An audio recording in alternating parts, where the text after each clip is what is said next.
What are freedom songs and why are they important? First, let's look at the definition of what a freedom song is.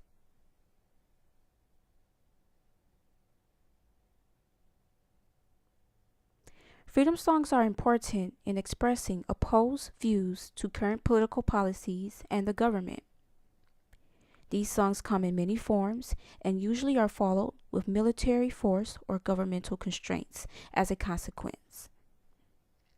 They help the artists' voices to be heard not only from their native country but from others as well. These songs also influences others to speak up.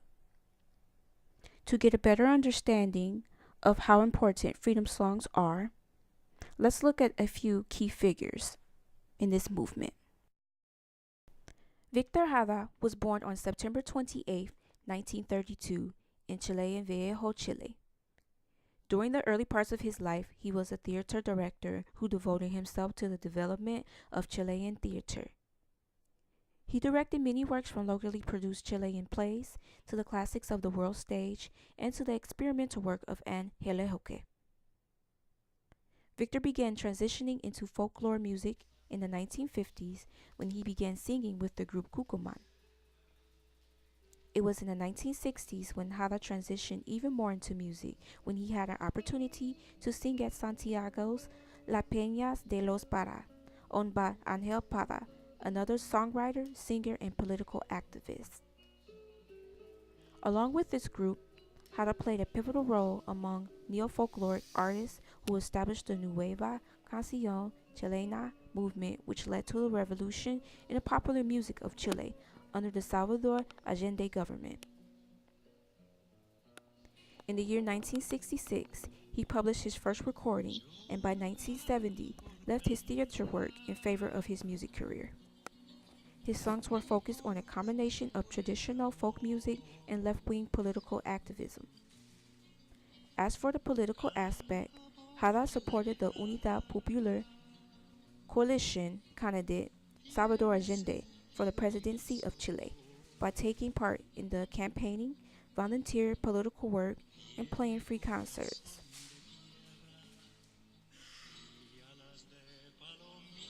Just days before Victor's death, the Popular Unity government of Salvador Allende ended, and General Augusto Pinochet organized the coup that killed and tortured many other people, including Victor.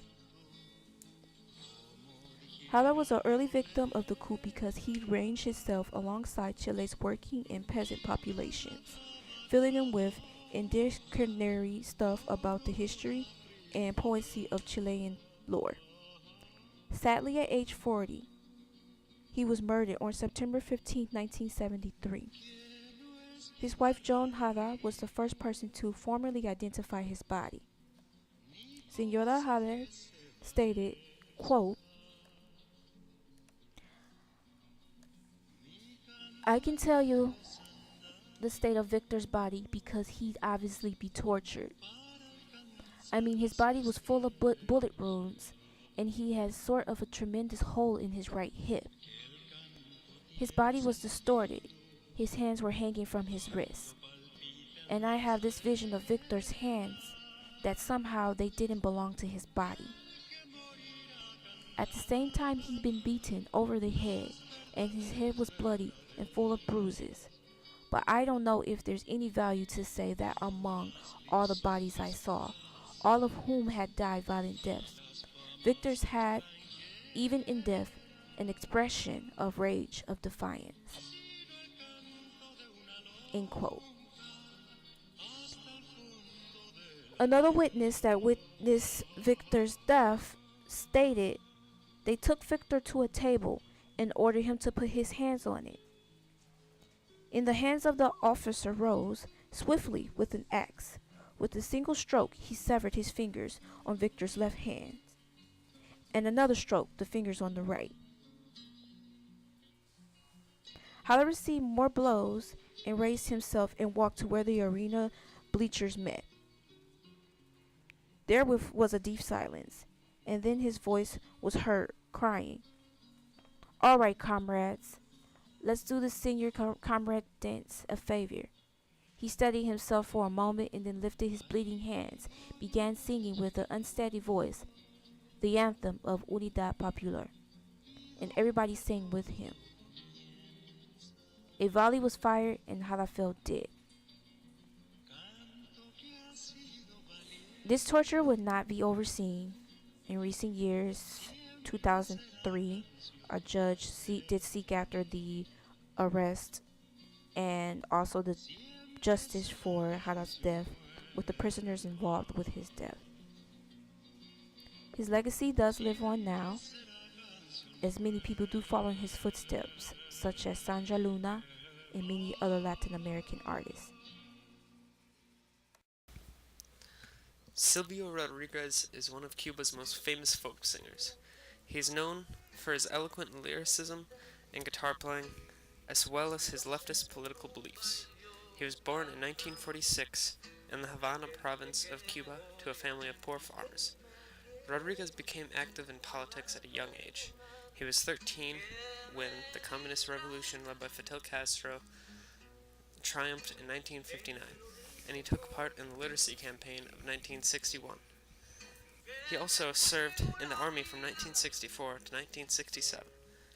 It was then that he had his very first television appearance and soon began doing work for the newly formed cultural institution Casa de las Americas, where he met contemporaries Pablo Molanes and Noel Nicola.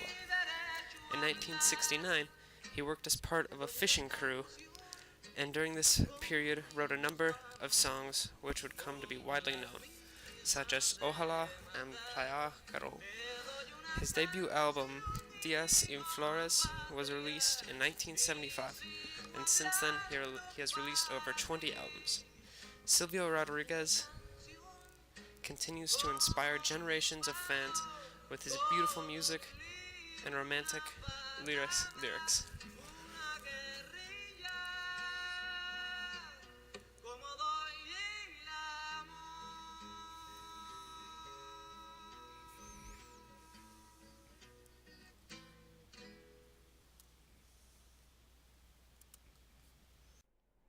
Mercedes Sosa was born on July 9, 1935, in San Miguel de Tucumán, which is located in the northwestern Argentine province of Tucumán. Sosa, also known as La Negra or the Black One, was an Argentine singer whose roots surfaced from Argentine folk music. Her singing career started quite early. In the year of 1950, at the age of 15, she won a singing competition organized by a local radio station and was given a contract to perform for 2 months. Her first album was recorded in 1959 and its title was La Voz de la Zafra. She had a powerful, earthy, impassioned alto voice, and with this unique voice she became known through Latin America as the voice of the voiceless. Sosa and her first husband, Manuel Oscar Matas, were both key players in the mid-1960s Nueva Canción movement. This movement was also called Nuevo Cancionero in Argentina. Her second album, which was a collective of Argentine folk songs, were titled Canciones de Fundamento.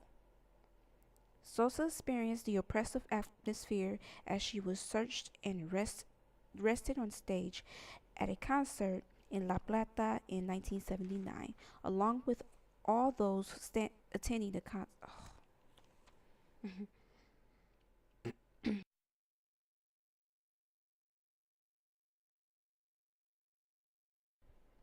Mercedes Sosa was born on July 9, 1935, in San Miguel de Tucumán, which is located in the northwestern Argentine province of Tucumán.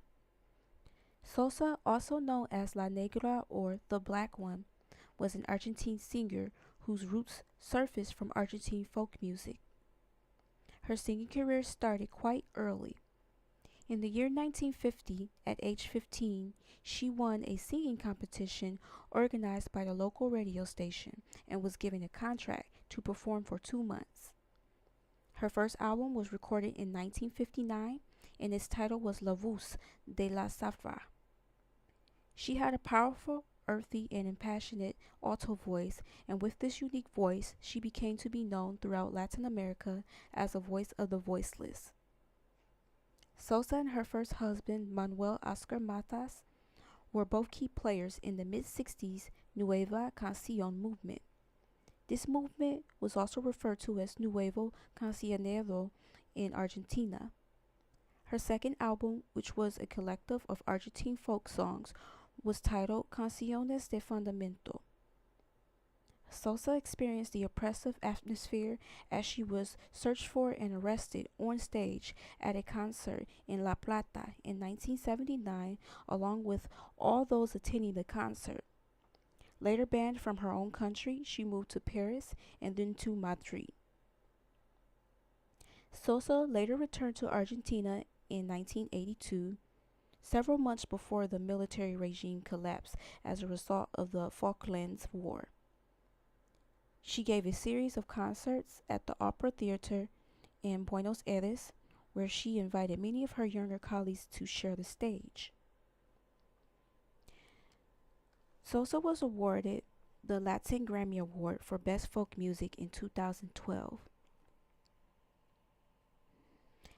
Years later, she suffered from recurring respiratory problems and many other health conditions. Sadly, at the age of 74, Sosa was hospitalized in Buenos Aires in September 18, 2009, and she died just a month later from multiple organ failure, October 4, 2009 at 5:15 a.m.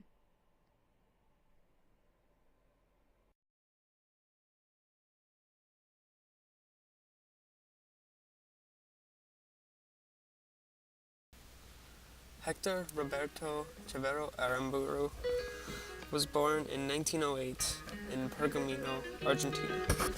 He took on the stage name Atahualpa Yupanqui in honor of the Incan kings of the same name. He studied indigenous cultures as a young man, learning the music of the Mechas Indians, which came to play a large part in his music. He was also a member of the Communist Party of Argentina and took part in the 1931 failed uprising against the government of Jose Felix Uribarri.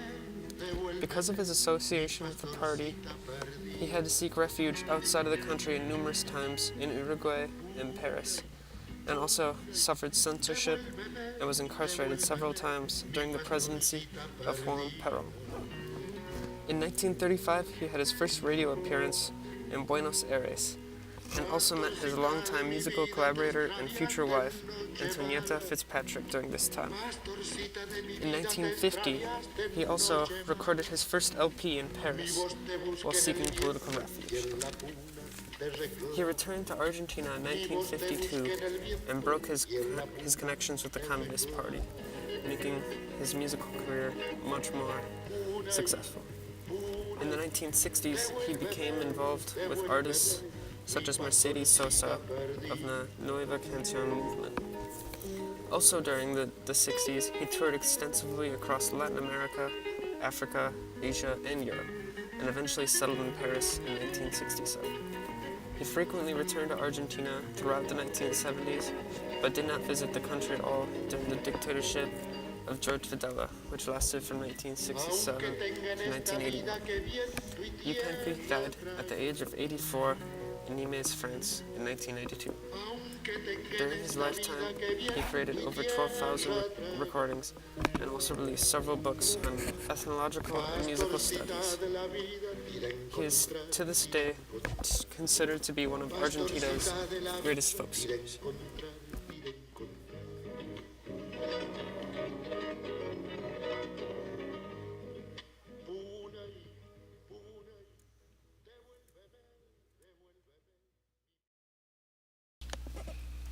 During the 1960s, Brazil experienced its own chapter of the Nueva Trova movement, which was known as Tropicalismo, or the Tropicale movement.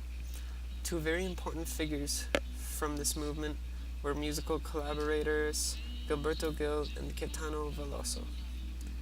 The two both played in bossa nova bands in the early 1960s and first collaborated together in 1967. Along with contemporary musicians such as Tom Zé and Os Mutantes, they developed the tropicalismo style, which fused current popular Brazilian style of music with rock and avant-garde. Their music focused on aspects of political awareness and social activism, and because of this, the two were seen as suspicious by the Brazilian military government and were arrested in 1969. They were held for 9 months before being exiled from the country entirely, in which case they both settled in London.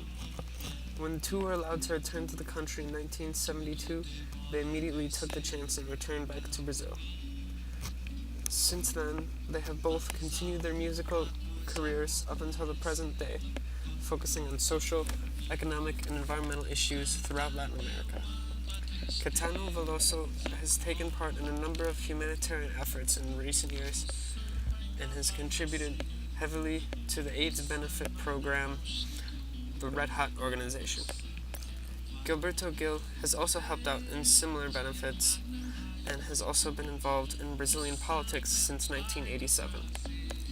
He joined the Green Party of Brazil in 1990, founded the environmental protection organization Onda Azul, and also served in former Brazilian President Luiz Inácio Lula da Silva's cabinet from 2003 to 2008.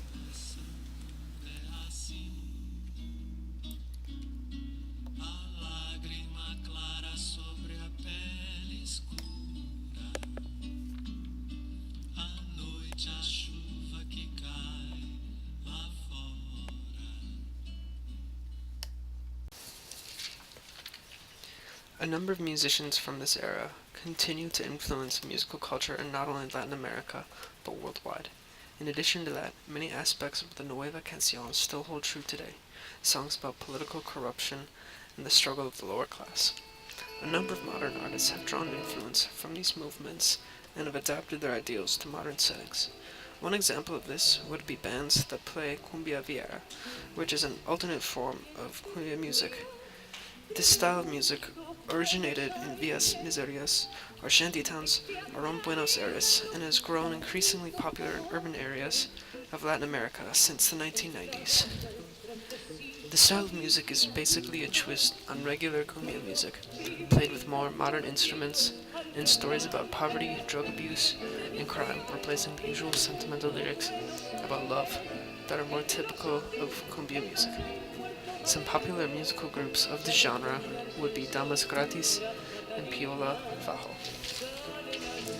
Another example of a modern musician who draws influences from musicians of the Nueva Trova movement would be Argentinian singer Sandra Luna for her song Carritos Cartoneros, which describes the plight of poor cardboard collectors in Buenos Aires.